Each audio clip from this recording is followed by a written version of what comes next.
हम बाहर से आ रही हैं हमारे पास में, तो बच्चे जैसे हम बच्चों को मना करते हैं किसी चीज़ की, क्योंकि जो हाइपर चीज़ें आ रही हैं उसका इफेक्ट क्या हो रहा है कि बच्चे आजकल हमारे कहना मानना नहीं चाहते। हमें लग रहा है कि बच्चे कहना नहीं मान रहे, लेकिन उसके पीछे पूरी साइकोलॉजी को समझें तो बच्चे की गलती नहीं है। जो हमारा माहौल एनवायरमेंट है, इसके पीछे वो सारी चीजें फैक्टर काम कर रहे हैं। अब हम क्या सोचते हैं, हमारा बच्चा हमारी सुन नहीं रहा, हमारा बच्चा हमारे कहने में रहता नहीं है, हम जैसा बना रहे हैं वो खा नहीं रहा है। तो हम धीरे धीरे, जैसे हमने कोरोना काल में हर गृहिणी ने वही काम किया जो पुराने टाइम में चलता था, कि हमने कहीं बात फास्ट फूड इस्तेमाल नहीं किया, घर में सब्जियों को 2-2 घंटे पानी में डाला। सब्जियों को जैसे हमने पानी में डाला तो जो भी उसके केमिकल था वो दूर हो गया। हमने डाला कोरोना की वजह से, लेकिन कोरोना के साथ में जो केमिकल था वो भी उससे रिमूव हुआ। तो इसी तरह से रेगुलर हम अपनी सब्जियों को जैसे ही लाते हैं, उसके बाद में क्या करना चाहिए कि उन्हें 2 घंटे पानी में डाल दें। फ्रूट्स लाए, उन्हें पानी में डाल दें, कोई काम करने लगे उसके बाद में 2 घंटे बाद में निकाल के रख दिया, तो उसमें जो केमिकल है वो रिमूव हो गया। दूसरा, कुछ फ्रूट्स ऐसे हैं जैसे एप्पल है, अगर उसका हमें छिलका अच्छा नहीं लग रहा, हमें पता है कि छिलके सहित खाना चाहिए, लेकिन किसी कारण से हमें पता है कि उसका छिलका, तो उसे रिमूव करने में फ़ायदा है। क्योंकि आजकल पेस्टिसाइड और केमिकल इतना ज़्यादा हो रहा है कि वो हमें फ़ायदे की जगह, क्योंकि उसकी स्किन पे भी है, क्योंकि तुरंत तो हमने पेड़ से तोड़ा नहीं है, उसे सरवाइव करते भी 10 दिन हो गए, 15 दिन हो गए, तो उसमें भी वो काम में आ रहा है। आजकल हम केले देखते हैं, केमिकल में डाले केले और एकदम येलो, अंदर से कच्चे हैं और ऊपर से पीले हैं। जैसे धनिया है, पालक है, उसको सर्फ के पानी में डिप कर देते हैं तो उसमें वो यूज़, तो दूध हमारा किससे आ रहा है? सर्फ से, केमिकल के द्वारा दूध की आपूर्ति हो रही है। तो इन चीज़ों से हम अपने आप को कैसे बचाएं? तो इसके पीछे बहुत बड़ा क्रिया विज्ञान। तो जैसे ही हम माहौल को देखते हैं, और आज के कोरोना के दौर में भी आप लोगों ने देखा होगा कि जिसने कोरोना को अपने सिर पे हावी किया, साइकोलॉजिकल उसके दिमाग पे चढ़ गया, वो व्यक्ति ज़्यादा सरवाइव किया, और जो एकदम स्वतंत्र पीसफुल रहा, माइंड पे उसने नहीं चढ़ने दिया, वो व्यक्ति बिल्कुल स्मूथली इस कोरोना काल में रहा। तो उसका इम्यूनिटी पावर भी डाउन नहीं हुआ और साइकोलॉजिकल भी ग्रोथ करता रहा, और आज हम स्वस्थ हैं, बच्चे भी स्कूल में आने लग गए। तो हम सबसे पहली बीमारी आती है यहाँ से। डॉक्टर्स हमें 90% बीमारी इसलिए बताते हैं क्योंकि कहीं ना कहीं उनको वही पढ़ाया जा रहा है। जैसे हार्ट का ऑपरेशन होता है, तो हार्ट के लिए जो एक अपनी रिफिल होती है, उसमें जो छल्ला होता है वो स्टेंट डालते हैं। वो 2 रुपये का स्टेंट 2 लाख, 5 लाख, 7 लाख तक पहुंच जाता है, और उससे कोई फायदा भी नहीं पड़ रहा। लेकिन हमारे दिमाग में ऐसी बात फिट कर दी है कि इसे डालने से डॉक्टर्स हमसे लिखवा लेते हैं कि आप जी रहे हो या मर रहे हो, हमें कोई गारंटी नहीं है। और उसी मेडिकल में MBBS में उनको ये भी सिखाया जाता है, 3 पार्ट सिखाए जाते हैं कि एक तो नेचुरोपैथी, कि आप आहार के साथ में उसे रिमूव करो। तो आहार में हमारे क्या आता है? कंदमूल फल, जो कि हमारे सनातन काल में, आदि काल में सभी ग्रहण करते थे।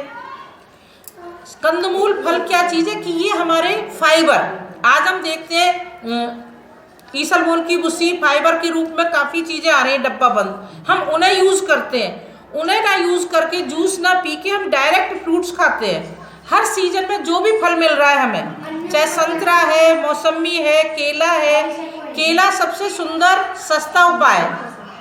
आज डॉक्टरों ने कह दिया कि डायबिटीज है, आम मत खाओ, केला मत खाओ, चीकू मत खाओ, अंगूर मत खाओ, सिर्फ एप्पल खा सकते हो और संतरे खा सकते हो, मौसमी खा सकते हो। जबकि फलों में मिलने वाला फ्रक्टोज शुगर होता है, वो बहुत स्लो मोशन में रिलीज होता है बॉडी में, वो कभी भी हमें नुकसान नहीं पहुंचाता। लेकिन डॉक्टरों ने इतना बूम कर दिया कि आज किसी से भी मिलो तो लोगों ने फल खाना छोड़ दिया। जब खाना ही नहीं है तो वो, जबकि हमें नुकसान कर रही है रोटियां, अन्न से डायरेक्ट ग्लूकोज जा रहा है कार्बोहाइड्रेट से, और व्यक्ति कार्बोहाइड्रेट ही खा रहा है। 2 रोटी अब खा ले, और डॉक्टरों ने क्या कह दिया कि हर 2 घंटे में खाओ। जो डायबिटीज का पेशेंट है उसे भूखा नहीं रहना, ये वंशानुगत रोग है। क्या आज से 40 साल पहले या 80 साल पहले डायबिटीज सुनने में आती थी? तो ये हमारी जो कुछ ऐसे रोग है ये कभी भी सुनने में नहीं आते थे। ये हमारी लाइफ स्टाइल चेंज हुई है, जो हमारी रेगुलर लाइफ स्टाइल, बार बार में फास्ट फूड खाना, भूख नहीं लग रही उसके बावजूद भी बिस्किट आया, कभी बिस्किट खा लिया, कभी रोटी खा ली, कभी मूंगफली खा ली, कभी गजक खा ली, कभी चने खा लिए। हम जिससे सुनते हैं ये चीज़ बेटर है, ये चीज़ बेटर है, तो उसको हम करते जाते हैं, लेकिन ये नहीं देख रहे कि जब हम उस चीज़ को पेट में डाल रहे हैं तो जो हमारा मेटाबॉलिज्म है वो रेगुलर वर्क कर रहा है, जो पाचन क्रिया है उसको रिलैक्सेशन मिल ही नहीं रहा। जिस सड़क पे हजारों गाड़ियां दौड़ रही है वहां एक्सीडेंट का हमेशा खतरा रहता है। तो इसलिए जो साइंस है, आहार विज्ञान है, वो कहता है कि 16 घंटे का फास्टिंग करो, कि हम शाम के सूर्यास्त के टाइम से पहले हमें भोजन करना चाहिए, और शाम को 7 बजे हमने भोजन किया तो पूरी रात हम 7 बजे भोजन करने पे 10 बजे तक भोजन आराम से पच जाएगा।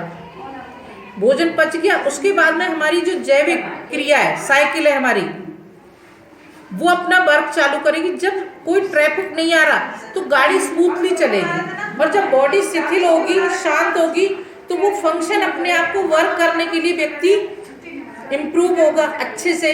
जितनी हमारी बॉडी शिथिल होगी उतना ही हमारी बॉडी इम्यूनिटी पावर बढ़ेगी।